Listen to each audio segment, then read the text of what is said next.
जब बोल रहे थे तो तुम्हारे पंडित चिराग पासवान मेज थपथपा रहे थे, वो टोपी वाला एक मंत्री है वो मेज थपथपा रहा था, उनसे क्यों नहीं पूछते हो?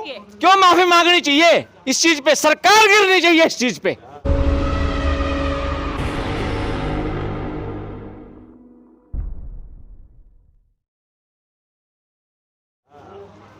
आप माफी आपको कोई मार के चला जाए कह दो माफी मांग लो, मांग लेंगे माफी वो तो जी, तो मांग लेंगे माफी। तो इस्तीफे की भी मांग पे इस्तीफा नहीं, सरकार गिरनी चाहिए। और ये जो 130 एमपी जो बैठे हुए हैं उन रिजाइन करना चाहिए, जो एससी की सीट से रिजर्व से होकर आ रहे, और नहीं करते हैं तो उनका इलाज भी करना चाहिए तुम लोगों ने। बड़ा सवाल उठा दिया जनता ने कि जिस दिन अमित शाह ने बाबा साहब का अपमान किया और सदन के बाहर कांग्रेस के कार्यकर्ताओं ने, यहाँ तक कि राहुल गांधी, प्रियंका गांधी ने आवाज उठाई, जय भीम के नारे लगाए, माफी मांगने की बात करी, इस्तीफे की मांग करी, लेकिन वहीं पर ना तो चंद्रशेखर सामने आए ना ही मायावती आई। अब ये तो मायावती से पूछो, चंद्रशेखर से पूछो, उसके बारे में मैं क्या कहूँगा। मैं तो बहुत दिनों से इस चीज़ को, आज भी मेरा सवाल था कि ये क्या बोलते, जिनको आप बोलते हो मनुवादी, ये हमारे अपने लोग ही जब ऐसा कर रहे हैं तो उनको क्या कहेंगे आप, ये बताइए जी। और मेरा ये कहना है स्वर्ग पे और नरक पे कि जिसको स्वर्ग में जाना है वो जल्दी अपनी टिकट बुकिंग करवाए और जल्दी परिवार समेत ऊपर जाए स्वर्ग में। भाई हमारे लिए तो हमारे पुरखों ने यही स्वर्ग बना दिया है। वो कहा जा रहा है, समाज के लोग जो कह रहे हैं कि अमित शाह ने जो बात कही है, अंबेडकर अगर भगवान का नाम लेते तो स्वर्ग में जाते, यानी कि सुबह से शाम तक अमित शाह जो भगवान का नाम लेते हैं तो वो स्वर्ग में तो कई जन्मों तक जाएंगे, उनकी पीढ़ियां जाएंगी। हाँ वो जाएं स्वर्ग में, हमें स्वर्ग की जरूरत नहीं। हमारे तो बाबा साहब ने, फूले साहब ने, साहू जी महाराज ने, तथागत ने, उन्होंने बताया कि स्वर्ग तो यही है, यही स्वर्ग है जी। और उन्होंने स्वर्ग बना करके दिखाया यहाँ पर जी। आज हम इतने अच्छे अच्छे कपड़े पहन रहे हैं, एजुकेशन ले रहे हैं, अधिकारी हैं, कर्मचारी हैं, और कुछ हमारे मंत्री संतरी भी हैं, वो हैं तो हमारे, चाहे कपड़ा उनका पहन रखा है तो हमारे जी। तो किसकी वजह से हैं? वो उसी की वजह से हैं।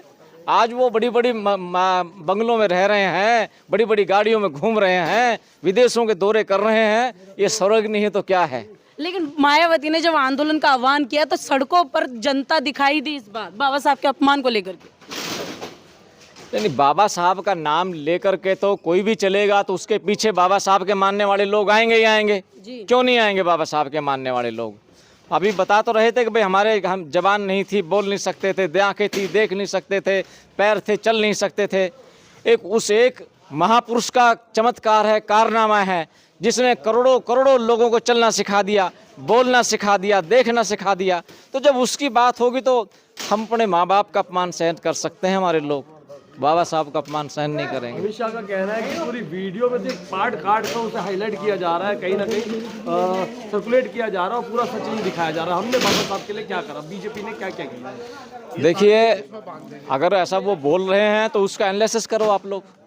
मैंने भी पूरा तो उसका उन्होंने कांग्रेस के ऊपर आरोप लगाया कि कांग्रेस की साजिश है, जो वो 18 सेकंड का वीडियो काट करके उन्होंने सोशल मीडिया पर वायरल किया है, कहीं ना कहीं भारतीय जनता पार्टी को नीचा दिखाना और मुझे नीचा दिखाने का काम किया है। तो अगर ऐसा है कि भाई कांग्रेस उनको नीचा दिखाना चाह रही है, राइवलरी पार्टी है, ऐसा हो सकता है, तो उनको चाहिए कि जो सच्चाई है वो खुद सामने लेकर के आए, वो आए सामने, वो बयान दें अपना। कहा कि संसद की पूरी वीडियो, जो मैंने सदन में कहा, वो पूरी वीडियो पेश नहीं की जा रही। अगर आप लोगों को भी शायद उस पूरी वीडियो को सुनना चाहिए और देखना चाहिए, समझना चाहिए कि अंबेडकर के लिए बीजेपी ने क्या क्या किया और बाबा साहब के कौन कौन से ऐसे कार्य हैं बाबा साहब के हितों में जो उन्होंने किए। देखो, ये तो मैं वही आपसे बता रहा हूँ ना कि भाई जो वीडियो उन्होंने, वो बता रहे हैं कि जो पूरी वीडियो नहीं जा पा रही, पूरी वीडियो कौन लेकर के आएगा? मैं कोई लेकर आ सकता हूँ, या तो मीडिया के लोग लेकर आ सकते हैं, या वो स्वयं आकर के मीडिया में इस चीज़ को बताएं कि ये पूरे का पूरा भाई वृत्तांत तो ये है जिसको कांग्रेस जो है ना गलत इंटरप्रेट कर रही है, वो बताएं इस चीज़ को आकर के, और बेहतर रहेगा। उन्होंने तो जो एक इंटरव्यू में बोला भी है, उन्होंने ये अपील भी किया कि लोगों से, मीडिया से, कि उस पूरी वीडियो को, उसकी जो 30 सेकंड की क्लिप काटी गई है, उसकी जो पूरी वीडियो को दिखाने की कोशिश, ये अपील किया मीडिया से। लेकिन फिर भी कहीं ना कहीं जो कांग्रेस पार्टी है उसे मैनिपुलेट कर रही है, उस पूरे मामले को, उस पर राजनीति करने की कोशिश कर रही है। नहीं, अगर देखो तोड़ मरोड़ के कर रही है, मैं फिर आपसे कह रहा हूँ सच्चाई का तो हमें भी नहीं पता ना भी क्या क्या। हम तो जो हमें आप दिखा रहे हो हम तो वो देख रहे हैं, और हमें उसी चीज़ की नाराज़गी कि भाई हम बाबा साहब के आप इतनी बात करो कि भाई भगवान का नाम लेते। भाई हमारे पुरखों ने बताया है कि उन्होंने तो ये भाग्य और भगवान का कंसेप्ट ख़त्म किया है। भाई हम इस चीज़ के उसके फेवर में नहीं है और हम स्वर्ग और नरक के फेवर में भी नहीं है। हमारे लिए तो जो जीने का हक था बाबा साहब की वजह से, हमारे पुरखों की वजह से हमें मिला, और ये जो जीवन हम जी रहे हैं, अच्छी एजुकेशन ले रहे हैं, अच्छी नौकरियां ले रहे हैं, अच्छे जगह रह रहे हैं, स्वर्ग से इससे बढ़कर स्वर्ग क्या हो सकता है? हमारे लिए यही स्वर्ग है। अच्छा, एक जब से ये मामला हुआ है तब से सफेद से नीली टी शर्ट में नजर आ रहे हैं राहुल गांधी, और प्रियंका गांधी भी नीली साड़ी में नजर आ रही है।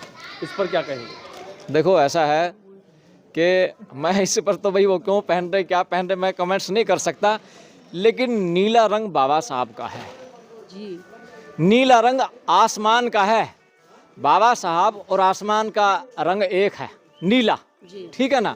तो जिसको इस देश के अंदर राज करना है, जिसको इस देश में रहना है, जिसको शासन करना है या अधिकारी बनना है, उसे तो बाबा साहब को मानना पड़ेगा, बाबा साहब के नीले रंग को मानना पड़ेगा, उसी पे चलना पड़ेगा, तो वो ठीक तरीके से रह सकता है। कहा जा सकता है कि कहीं ना कहीं वापस सत्ता का रास्ता देख रही है, जो अंबेडकर को लाकर कांग्रेस वापस सत्ता की ओर जाना चाहती है। देखिए, जो अंबेडकर साहब को साथ आएगी वही सत्ता में जाएगी।